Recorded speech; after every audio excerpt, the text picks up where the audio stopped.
unsolved cases from around the world, England.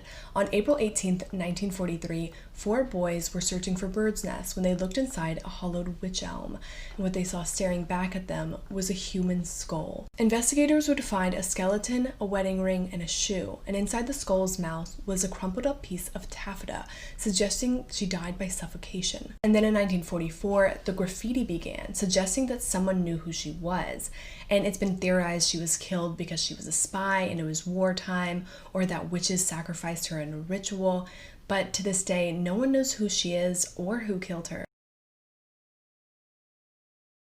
Hi, I'm Cam and this is 1 Minute Murder. In the year 2012, Faith Hedgepedge was in her junior year at UNC at Chapel Hill studying to become a pediatrician. Her father said she always made him feel like he was the most special person in the world.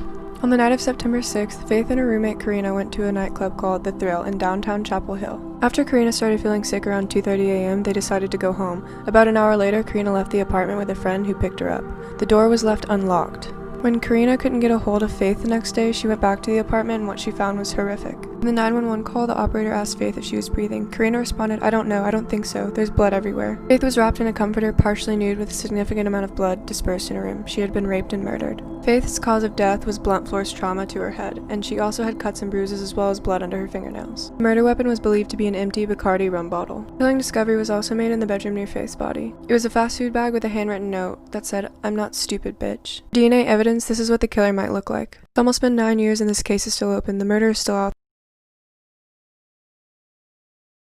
This is one of the creepiest stories I've ever heard of. In fact, it's so creepy, Netflix is actually making a documentary about this right now. The ending of the story will make your skin crawl. So it takes place in the 80s in Hollywood, and basically this hysterical woman knocks on this person's door. She's saying, "There's so much blood." So this guy lets her into her house and he calls the police on her behalf. 10 minutes later, the LAPD show up and they tell him that this person has a history of mental health problems and they take her away. Right? No big deal. He thinks nothing more of it. But 30 minutes later, 2 more LAPD officers show up at his house. And apparently, they had no idea or no record of the first 2 officers that showed up and took this lady away. What? It just doesn't make sense. This case is strange. Joshua Maddox went missing in 2008, and he wasn't found until 2015. When an unused cabin a quarter mile away from his home was being demolished, his body was found inside the chimney with his knees above his head, and the police ruled it an accidental death, and they said he climbed in from the top and got stuck. But that doesn't explain how he got in the chimney, because there was a metal grate on top of it blocking the entrance, and he couldn't have gone in through the fireplace because there was a heavy breakfast bar that had been ripped out of the wall and pushed in front of it. Or why he was only wearing a shirt. All his other clothes were folded up inside the cabin. So he would have had to have been inside the cabin, taken off his clothes, gone outside, climbed up on the roof, and then tried to enter the cabin again through the chimney?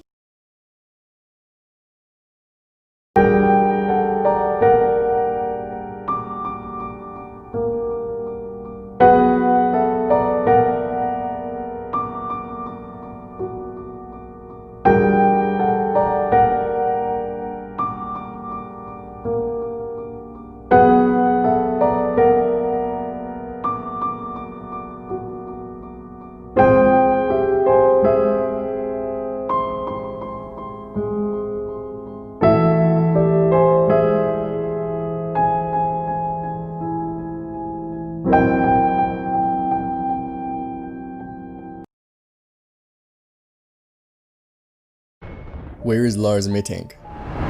Widely known as one of the most famous missing persons, in 2014, Lars was on a vacation in Bulgaria with his friends. During this trip, he got into a fight with some fans of an opposing football team. He ended up suffering a ruptured eardrum. Due to that injury, and a doctor's request, he was unable to fly back home with his friends. A day after they left for home, he started acting weird. He was recorded via security footage, acting erratic and paranoid. After a night, he called his mother and pleaded to have his credit cards canceled, and that 4 men were coming to kill him. He was last seen at the Varna airport. While talking to a doctor there, a construction worker entered the room and Lars fled from the scene. He climbed up a fence and ran into a field and was never seen again.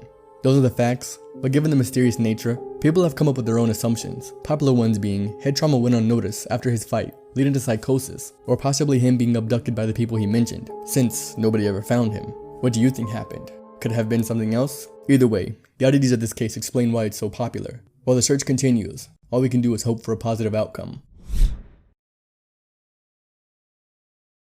The unsolved case of D.B. Cooper. Now, if you've watched Prison Break, then you're probably aware of D.B. Cooper, otherwise known as Dan Cooper. On Wednesday, the 24th of November, 1971, Dan Cooper hijacked a plane from Portland to Seattle. D.B. Cooper then demanded that the plane was landed, the passengers were then took off, and he also demanded $200,000 in cash, and he wanted a parachute. So when the plane landed, the passengers got off, and the police came, and they brought the money, and they gave him the parachute, and then the plane slowly took back off. Once the plane took off, it was flying, and Dan then decided to jump out of the plane while it was flying with the money and his parachute. There was then a nationwide manhunt for him, and the $200,000, which today is worth $1.3 million.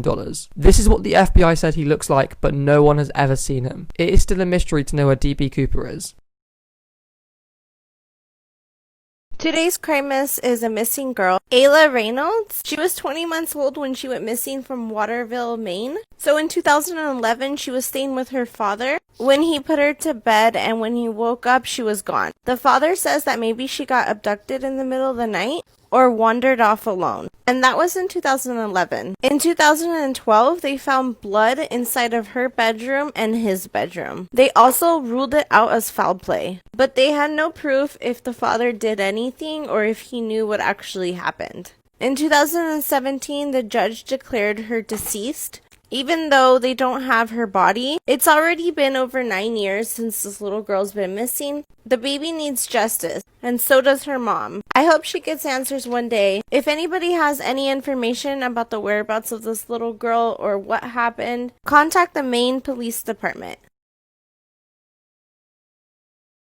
On Valentine's Day in 2000, Ayla Degree, she was only a 4th grader. She left home in the middle of the night and she packed a small bag, and some person on a motorcycle spotted her on the freeway and thought it was kind of weird, so he followed her to try to get her to come to him, But she freaked out, so she ran into the woods and he couldn't find her after that. He ended up reporting the incident and they searched the woods and they couldn't find nothing. A year and a half later, her backpack was discovered with a small shirt and a book that didn't belong to her. The book was from the school library, but the shirt was not hers. In 2015, new evidence arose and suggested that she might have entered a dark green 1970s car. So this happened in Shelby, North Carolina. Still to this day, she is missing. People believe she got kidnapped. When cases are unsolved and you think you may have a tip, always let police know. You never know, it could